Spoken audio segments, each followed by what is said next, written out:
भगवान विष्णु के 24 अवतार। जब पृथ्वी पर कोई संकट आता है तो भगवान अवतार लेकर उस संकट को दूर करते हैं। भगवान शिव और भगवान विष्णु ने कई बार पृथ्वी पर अवतार लिया है। भगवान विष्णु के 24वें अवतार के बारे में कहा जाता है कि कलिक अवतार के रूप में उनका आना सुनिश्चित है। इन 24 अवतारों में से 10 अवतार विष्णु जी के मुख्य अवतार माने जाते हैं। यह है मत्स्य अवतार, कूर्म अवतार, वाराह अवतार, नरसिंह अवतार, वामन अवतार, परशुराम अवतार, राम अवतार, कृष्ण अवतार, बुद्ध अवतार, कलिक अवतार। आइए इन अवतारों के बारे में विस्तार से जानते हैं। एक श्री सनकादि मुनि धर्मग्रंथों के अनुसार सृष्टि के प्रारंभ में लोक पितामह ब्रह्मा ने अनेक लोगों की रचना करने की इच्छा से घोर तपस्या की। उनके तप से प्रसन्न होकर भगवान विष्णु ने तप अर्थ वाले सन नाम के युक्त होकर सनंदन, सनातन और सनत कुमार नाम के 4 मुनियों के रूप में अवतार लिया। ये चारों पाठ के काल से ही मोक्ष मार्ग ध्यान में ललीन रहने वाले नित्य सिद्ध एवं नित्य विरत थे। ये भगवान विष्णु के सर्वप्रथम अवतार माने जाते हैं। दूसरा 12 अवतार धर्मग्रंथों के अनुसार भगवान विष्णु ने दूसरा अवतार 12 रूप से लिया था। 12 अवतार से जुड़ी कथा इस प्रकार है। पुरातन समय में दैत्य हिरण्याक्ष ने जब पृथ्वी को लेकर समुद्र में छिपा दिया तब ब्रह्मा की नाक से भगवान विष्णु 12 रूप में प्रकट हुए। भगवान विष्णु के इस रूप को देखकर सभी देवताओं व ऋषि मुनियों ने उसकी स्तुति की। सबके आग्रह पर भगवान 12 ने पृथ्वी को ढूंढना प्रारंभ किया। अपनी ढूंढने की सहायता से उन्होंने पृथ्वी का पता लगा लिया और समुद्र के अंदर जाकर अपने दांतों पर रखकर वे पृथ्वी को बाहर ले आए। और जब हिरण्याक्ष दैत्य ने यह देखा तो उसने भगवान विष्णु के 12 रूप को युद्ध के लिए ललकारा। दोनों में भीषण युद्ध हुआ। अंत में भगवान 12 ने हिरण्याक्ष का वध कर दिया। इसके बाद भगवान 12 ने अपने खुरों से जल को स्तंभित कर उस पर पृथ्वी को स्थापित कर दिया। तीसरा नारद अवतार धर्मग्रंथों के अनुसार देवर्षि नारद भी भगवान विष्णु के ही अवतार है। शास्त्रों के अनुसार नारद मुनि ब्रह्मा के 7 मानस पुत्र में से एक है। उन्होंने कठिन तपस्या से देवर्षि पद प्राप्त किया है। वे भगवान विष्णु के अनन्य भक्त में से एक माने जाते हैं।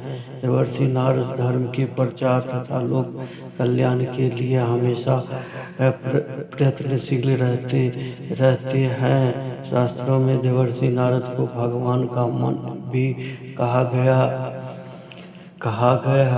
है। श्रीमद् भागवत गीता के 10वें अध्याय के 26वें श्लोक में स्वयं भगवान श्री कृष्ण ने इनकी महत्ता की स्वीकार करते हुए कहा, देवर्षि नारदम च अर्थात देवी ऋषियों में से नारद देव ऋषियों में मैं नारद हूँ। चौथा अवतार नर नारायण। सृष्टि के आरंभ में भगवान विष्णु ने धर्म की स्थापना के लिए 2 रूप में अवतार लिया। इस अवतार में वे अपने मस्तक पर जटा धारण किए हुए थे। उन्होंने हाथों में हंस, चरणों में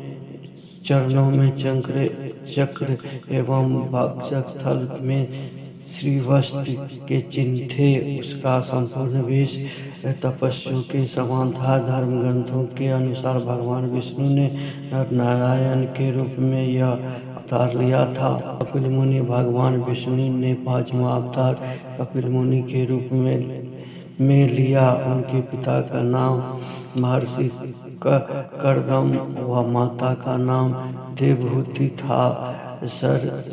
शैया पर पड़े हुए भीष्म पितामह के शरीर त्याग के समय वेद व्यास आदि ऋषियों के साथ भगवान कपिल भी वहां उपस्थित थे। भगवान कपिल के क्रोध से ही राजा सगर के 60,000 पुत्र भस्म हो गए थे। भगवान कपिल साक्ष्य दर्शन के प्रवर्तक है। कपिल मुनि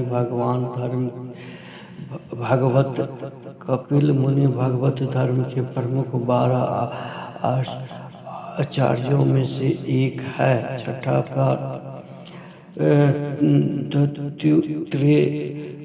दत्तात्रेय अवतार। धर्म ग्रंथों के अनुसार दत्तात्रेय भी भगवान विष्णु के अवतार हैं। उनकी उत्पत्ति की कथा इस प्रकार है। एक बार माता लक्ष्मी, पार्वती और सरस्वती को अपने पति व्रत पर अत्यंत गर्व हो गया था। भगवान ने उसका अहंकार नष्ट करने के लिए लीला रची।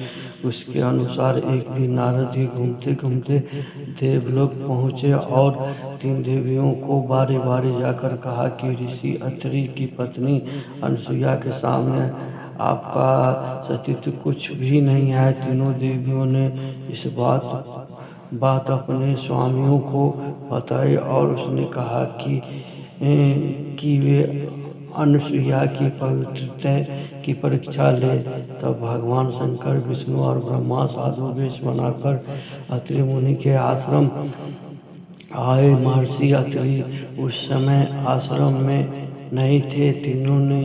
तीनों ने देवी अनसुईया से भिक्षा मांगी, मगर यह भी कहा कि आपको निवस्त्र होकर हमें भिक्षा देनी होगी।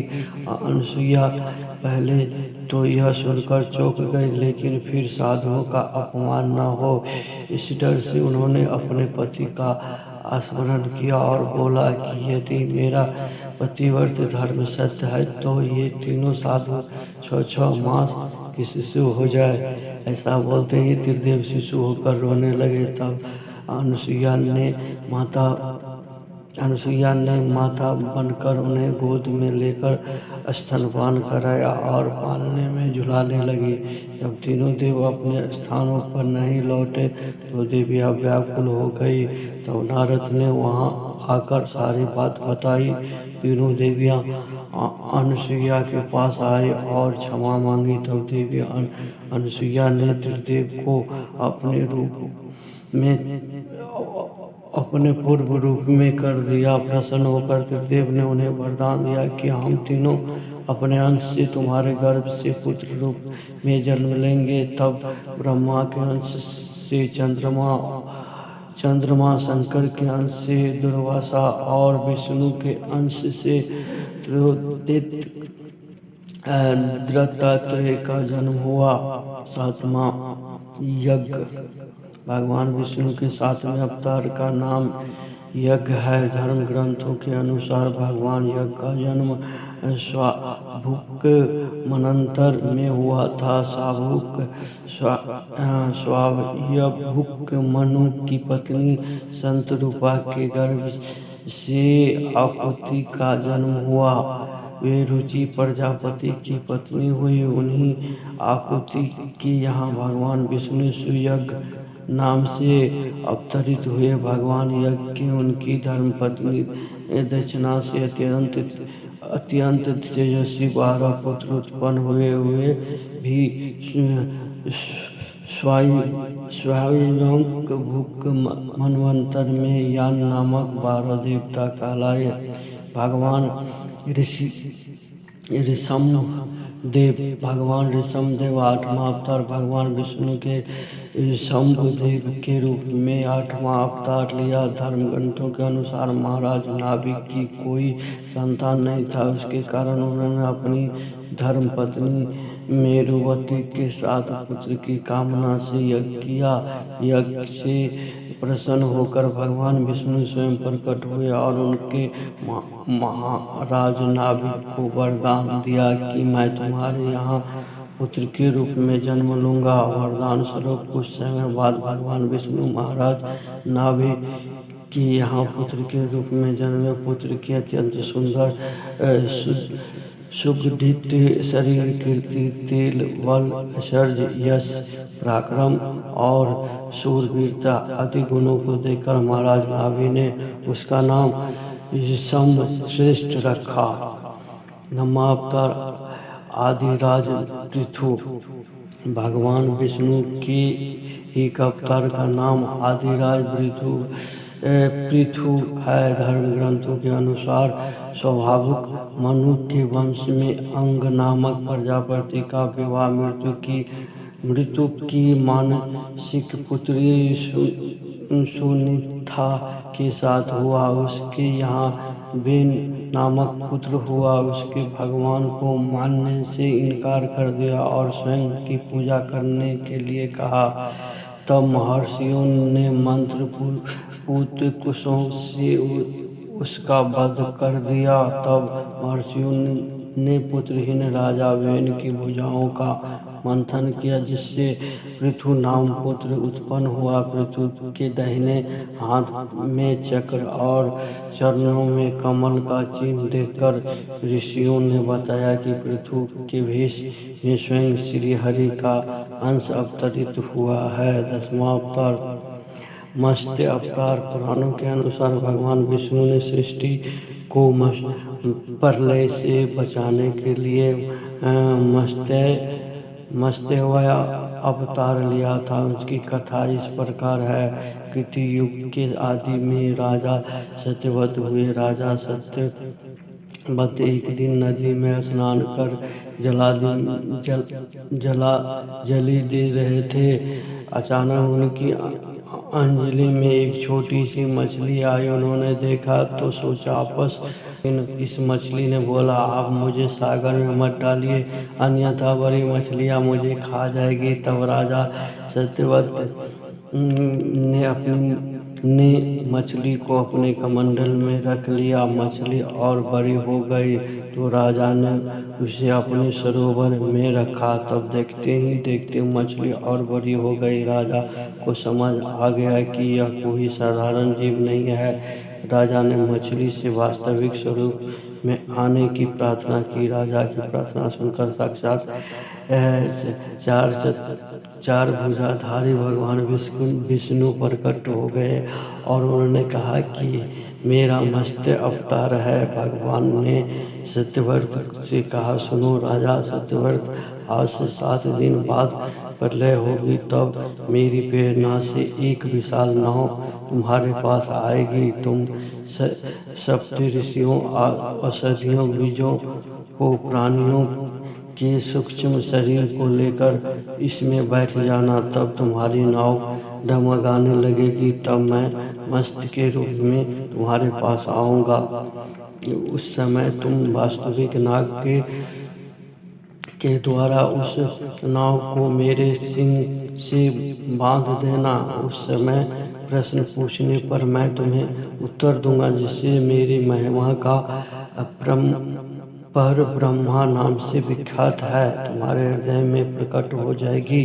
तब समय आने पर मस्त रूपी धारी भगवान विष्णु ने राजा सत्यवत को तत्व ज्ञान का उपदेश दिया, जो मस्त पुराण नाम से प्रसिद्ध हुआ। 11वां अवतार कूर्म अवतार। धर्म ग्रंथों के अनुसार भगवान विष्णु के कूर्म कछुए का अवतार लेकर समुद्र मंथन में सहायता की थी। भगवान विष्णु के कूर्म अवतार को कच्छप अवतार भी कहते हैं। इसकी कथा इस प्रकार है। एक बार महर्षि दुर्वासा ने देवताओं को राजा इंद्र को श्राप देकर श्रीहीन कर दिया। इंद्र जब भगवान विष्णु के पास गए तो उन्होंने समुद्र मंथन करने के लिए कहा। तब इंद्र भगवान विष्णु के कहे अनुसार देवताओं के साथ मिलकर समुद्र मंथन करने के लिए तैयार हो गए। समुद्र मंथन करने के लिए मंदराचल पर्वत को मथानी एवं नागराज को नीति बनाया गया। देवताओं और दैत्यों ने अपना मतभेद भुलाकर मंदराचल को उखाड़ और उसे समुद्र की ओर ले चले, लेकिन वे उसे अधिक दूर तक नहीं ले जा सके। तब भगवान विष्णु ने मंदराचल को समुद्र तट पर रख दिया। देवताओं और दैत्यों को मंदराचल को समुद्र में डालकर नागराज वासुकी को नीति बनाया गया, किंतु मंदराचल के नीचे कोई आधार नहीं होने के कारण वह समुद्र में डूबने लगा। यह देखकर भगवान विष्णु विशाल कूर्म कछुए का रूप धारण कर समुद्र में मंदराचल के आधार बन गए। भगवान कूर्म के विशाल पीठ पर मंदराचल तेजी से घूमने लगा और इसी प्रकार समुद्र मंथन संपन्न हुआ। भगवान धर्म ग्रंथों के अनुसार जब देवताओं व दैत्यों ने मिलकर समुद्र मंथन किया तो उसमें से सबसे पहले भयंकर विष निकला, जिसे भगवान शिव ने पी लिया। और उसके बाद समुद्र मंथन के उत्तेजवा घोड़ा, देवी लक्ष्मी, ऐरावत, हाथी, कल्प वृक्ष, अप्सराएं और भी बहुत से रत्न निकले। सबसे अंत में भगवान धन्वंतरी अमृत कलश लेकर प्रकट हुए। यही धन्वंतरी भगवान विष्णु के अवतार माने गए हैं। उन्हें औषधियों का स्वामी भी माना गया है। 13 मोहिनी अवतार। धर्म ग्रंथों के अनुसार समुद्र मंथन के दौरान सबसे अंत में धन्वंतरी अमृत कलश लेकर निकले। जैसे ही अमृत मिला, अनुशासन भंग हुआ। देवताओं ने कहा हम ले लेंगे, दैत्यों ने कहा हम ले लेंगे। इसी तरह खींचातानी में इंद्र का पुत्र जयंत अमृत कुंभ को लेकर भाग गया। सारे दैत्य और देवता भी उसके पीछे भागे। असुरों और देवताओं में भयंकर मारकाट मच गई। देवताओं परेशान होकर भगवान विष्णु के पास गए। तब भगवान विष्णु ने मोहिनी अवतार लिया।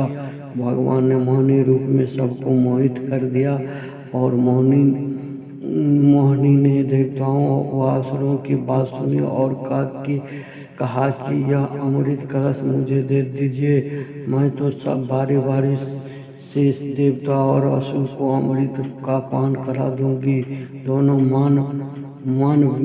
मान गए। देवता एक तरफ और तथा असुर दूसरी तरफ बैठ गए। फिर मोहिनी रूप धरे भगवान विष्णु ने मधुर गाने गाते हुए तथा नृत्य करते हुए देवताओं व असुरों को अमृत पान कराया प्रारंभ किया।